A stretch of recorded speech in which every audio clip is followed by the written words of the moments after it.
And let's go on. So why do we want more listings, guys? What's the reason? What's the number one reason why we want listings? In addition to the money, I think if the more listings you have, the more freedom you have to go do other things. Whereas with buyers, you're tied up and bogged down for so much of your time. Also, Alan. Yes, ma'am. Your exposure is just like intensified a whole lot more when you have listings. You have a lot more exposure. Love it. What else?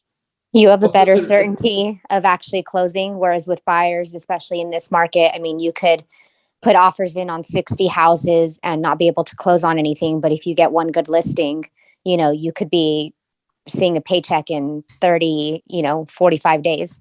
That's right. All right. Any other reasons why you want to be a listing agent? Also, it's a really good marketing tool. You can advertise it, have a sign in front of the yard, good advertising point. Absolutely. You can leverage, right? For me, listings equals leverage, right? And you guys mentioned everything the way you can leverage. You can leverage through time. You spend much less time working with the seller, especially nowadays, versus working with a buyer, right? You can take a listing and there's a good chance that that seller is also going to be your buyer. So now you have two transactions versus one. You put a sign outside, there's going to be a good likelihood that you're going to be getting phone calls from that sign. And those phone calls can become, your leads and ultimately would lead to closings. You can promote and brand yourself in the neighborhood by doing open houses, for example, right? So you can generate some business out of that as well as an opportunity there, right?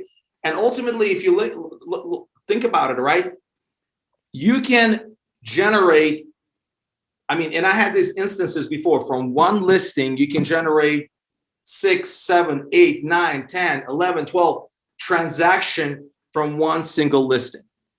You cannot, unfortunately, do that with a buyer, unless, of course, you find this buyer who really likes your service, and then he refers you to another person, refers you to another person, and refers you to another person. With the listing, if you leverage it correctly, if you promote it, right, if you spend time actually working that listing, okay, you can generate additional business out of it. And that's what I love about it.